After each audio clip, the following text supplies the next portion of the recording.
Okay, hello gamers, Muckluck here, and I just spent a couple hours trying out heal support alack Scourge since they just gave it the big nerf bat. So, what exactly changed today? The thing that they announced quite some time ago, by the way, I say today, I'm recording this on October 8th, 2024.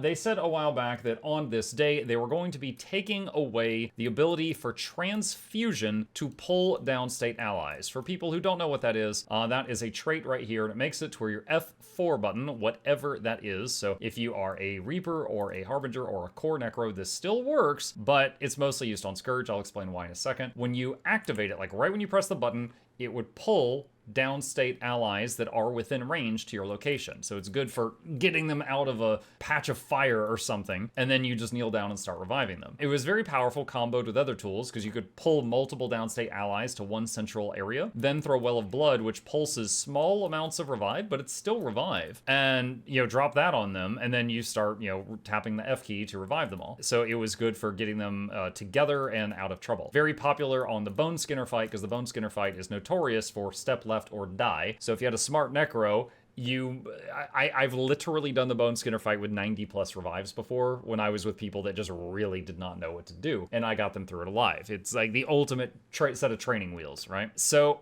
they took away the pull from it. Now, I said quite for a while that I did not like that being the answer because it was something unique to the necromancer. Like, I don't know of any other support in other MMOs that specializes with death the way the necromancer does. And it's a necromancer, so it kind of makes sense. And them taking that away, I really didn't like it. I would have rather they increased the cooldown of the pull. Like if someone gets pulled, they can't be pulled again for 3 minutes, something like that. Not just take it away completely. And my fear, which I said before the patch went live, is that if they do this, the Scourge will simply be a mechanist that doesn't have swiftness or stability. Now, on the day of the patch, on October 8th, the patch notes came out, and lo and behold, it got stability and it got swiftness in the form of Warhorn 5 can keep swiftness up just by pressing it off cooldown. Additionally, the Trail of Anguish, which did give stability before, but before, you see, you leave the sand on the ground, people have to touch that sand for the stability. It didn't just pulse it, and you couldn't just use it to reliably counter an incoming hit. So if you needed stability for the party within a split second, you didn't have that. So now, Trail of Anguish helps with swiftness, and it has an on-demand pulse of stability around you, and it's still a stun break. So if you're doing a fight where you need stability for the party for certain mechanics so that you don't get knocked across the room, they've got that now. That's great. That's great. Scourge has an on-demand stability, 1 stack on a 25-second cooldown. That's fantastic. Also, they've got perma swiftness. What I ran today was Dagger, just for really easy Shroud Juice generation. I had Warhorn 5 to help with Might generation, and my other weapon was still Dagger with, this was Torch 5 for Might generation, and Warhorn 5 for Swiftness generation, with Dagger always in the main hand. I just used the same Dagger the whole time. On some of the fights, I did feel like I had too many utilities for what I had, utility slots available. Desiccate is needed to keep Fury up, and it helps with Might generation. Trail of Anguish is Swiftness, not required, but it helps with that, and it's the on-demand stability. Signet of Undeath is our only emergency revive now. Like, we have other revive tools, but this is the only get that guy up right now or he's going to die button. So, and also it's a battery, but the amount of death juice that we generate by swinging the dagger made it where the battery was helpful but not required. Also, there is Serpent Siphon, which helps with regen. Again, not required because Bloodwell spam can keep regen up, and it does Aegis on demand. So it's our only Aegis. And it is another barrier and helps with boons converted to conditions. So, depending on the fight, if I didn't need stability, I would often bring Serpent Siphon. If I needed Aegis, I'd bring Serpent Siphon. If I did need the stability, I would go back to Trail of Anguish. And in the case of Bone Skinner, where we needed pulls, I brought Spectral Grasp. I always had Desiccate so that my group had Fury, and I always had Signet of Undeath just because I feel much more comfortable having that to save people, which I was able to save people a few times today. How did it feel to play? Honestly, it felt almost identical to before if things are going fine, right? In the general buttons that you're pressing do not feel much different, except that maybe, you're not saving your transfusion because it's just a healing tool now. So just anytime, health bars weren't full, I would, tap that and it would be doing your very large healing per second in a large area around you.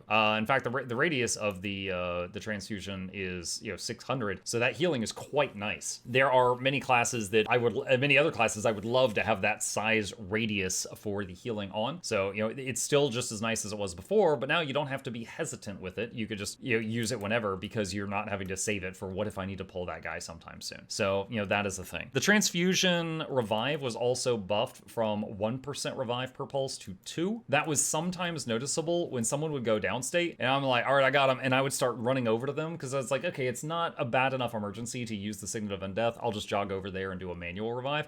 And as I'm running toward them, I'm seeing their bar fill up like halfway because the transfusion was pulsing those 2% revives per second on the room. The group that I ran with today actually happened to have 2 support Scourges. There was a lack heal Scourge in both groups and a quickness DPS in both groups and then 3 DPS in both groups. So because of that, there was occasions where someone went down and then transfusions that were already running just for the healing started hitting them even though they were out of position. And as we were running over to get them up, they were almost completely revived just from 4% healing, 2% from me, 2% from him per second was hitting them. So, that worked out nice.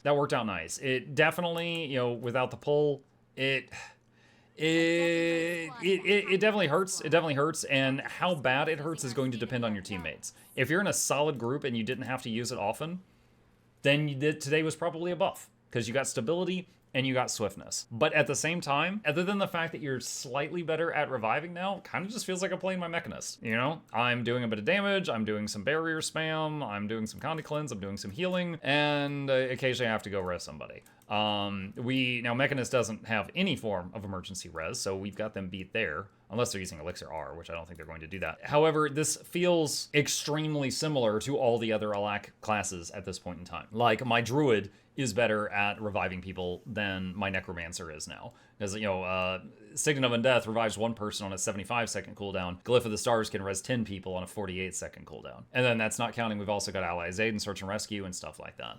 So, it absolutely works. It's probably more viable in higher end content with the addition of swiftness and stability. It is still, very good at what it does. I actually was running Harrier's gear for the first few strikes, and then I swapped to Celestial just to try it out. And so you've still got a massive amount of freedom for weapon type and for armor and stat combinations and stuff like that that they did before. So they're still extremely solid. The thing that they lost was not something they required to remain viable, but it was a really cool flavor thing that was unique to this MMO, and I'm still sad to see it go. So yeah, I guess that's it. So I just wanted to see how bad it hurt. We did have some moments in strikes where 3 or 4 people went down, and I was only able to turn on transfusion, throw Well of Blood over the pile, and run over and start tapping the F key. And after a few seconds, we managed to get all of them up, and we did save all of them, but, I wasn't able to do it nearly as effectively as I could before. And on, fights like Bone Skinner, I couldn't pull people out of puddles. Whisper Jormag, I couldn't pull people out of the thing, things like that. So it's definitely no longer the training wheels it once was. It is a solid pick as far as an Alak providing healer, just like everybody else.